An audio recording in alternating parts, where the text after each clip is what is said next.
How's it going, everybody? Today I have the Yak 54 from Nitro planes.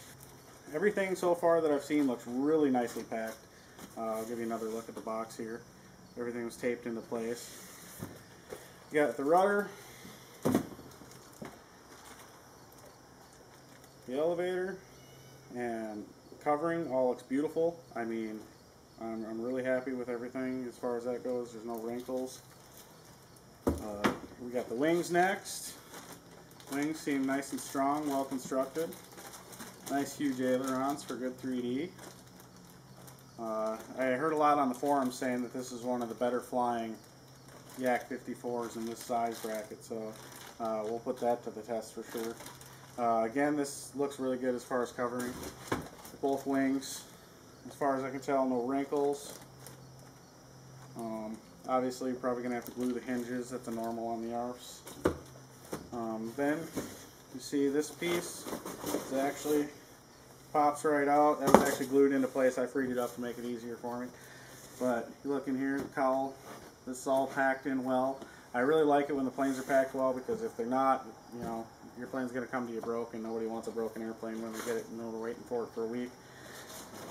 Here's the fuselage. I was actually really happy with the fuselage. It's really big. The firewall looks pretty thick. The inside seems really sturdy. Like around the servo compartment seems very sturdy, so I'm happy with that. Hopefully if I do pilot eventually it doesn't break too bad. All that's left in the box now is you got the cowl here, packed in with a nice cardboard ring. And it looks like it's got the wheel pans in here. Cowl looks very nice. Paint's all very, very nice on it.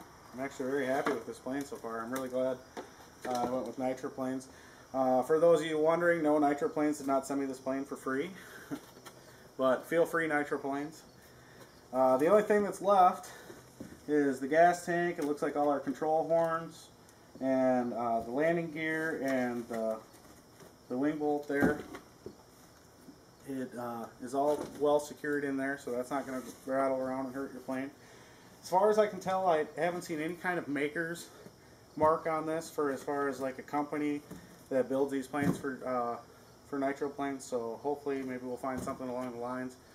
But we're going to start up, get all this stuff unwrapped, and we'll give you a few looks at the airplane on the build as we go along. So,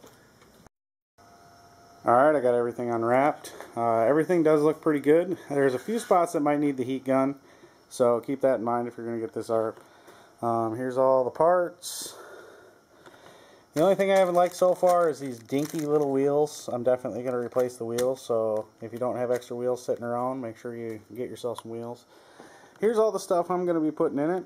I got an OS65 AX with a Pitts exhaust, 14.4 prop, high-tech digital servos, Spectrum receiver, and that's about it. I'll give you a little surf through here of the inside of the plane so you can see what it looks like. You never get quite this good of a look from the pictures. So, well, like I said, next we're going to be gluing up the hinges, probably putting servos in, doing all kinds of stuff. I'll just kind of show you a few shots of it through the way. Alright, I was just gluing the hinges in here, and I wanted to show you that it actually sent the nice high quality plastic hinges. They look like they're going to be really nice and strong, so we're getting those epoxied in. And once we get both wings done, then we're going to start assembling the tail. Alrighty guys, we got the tail in. You had to cut away the covering here, so that way it gets the glue into wood in there. Same thing with the tail here, you had to cut away the covering. Then we installed the tail wheel, and I installed the landing gear and the motor mount, and I got a couple of the servos in. And we're just going to go from there. Probably next time you see it, the engine will be on it, and we'll be about to mount the cowling. Got quite a bit done. I got the motor on. I got one more screw hole to drill and drop in a bolt there. Everything's glued up, hinges here.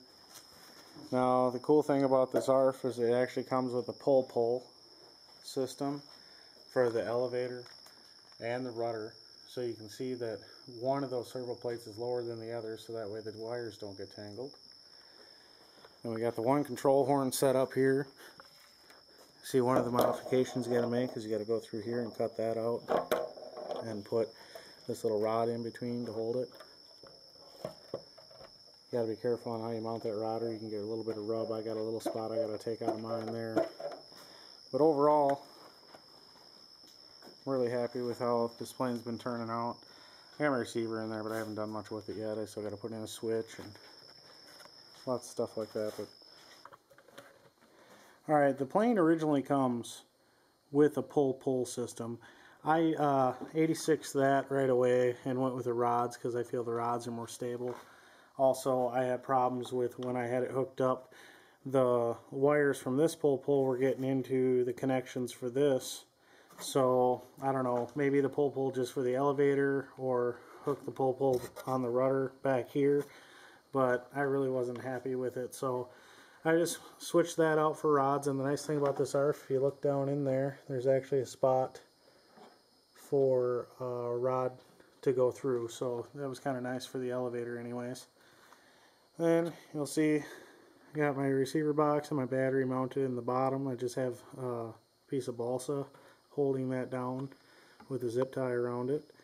The throttle servo, instead of going with a micro, which there is a spot back in there under the gas tank for a micro servo, I just decided to go with the one that I had ordered. I ordered 5 high-tech digital servos, so I went with that. And the spot there wasn't ideal for a servo because it wasn't square like those servo holes, but it fit right in there, no problem. I'm missing a screw. I got to put one of those in before I take it out. Obviously, you got to mount the servos in the wings. Here's a look at the wing servo mounts. You have to cut out the covering, lay the servos in there. They screwed in real nice, then mount your control horns. It really took about 10-15 minutes to do that. As you can see, I got the little clips that came with the kit for it, or the ARF for it. You got the gas line down around it to make sure it doesn't pop off on both ends. I was kind of disappointed with the clips that they sent with this. They didn't really thread into the rods, and also on the pull-pull system they didn't thread into the rods. So most of the kit that they sent along with the plane was kind of useless for us.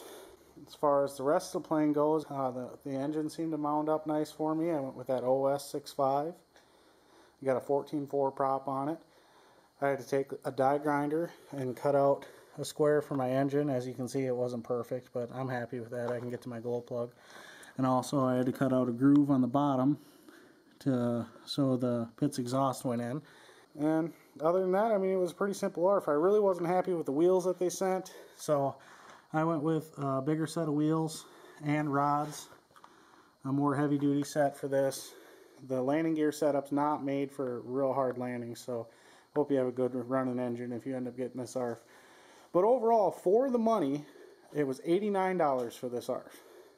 If you even consider in the extras that I put in, the rods and everything like that, it is still a very cheap ARF. 120 bucks after shipping. I mean, that might be cheaper if you're closer to them, I don't know. But I don't know, I think it's going to be a good flying plane, and tomorrow we're going to try to get some video of it. I don't have my camera anymore, as some of you know. This is not as good of a camera. I mean, it takes good video, but it's hard to film with because it's more of a camera style camera. So hopefully we get some good flight video of it. We're going to have Victoria filming for us, and hopefully we get a good flight down.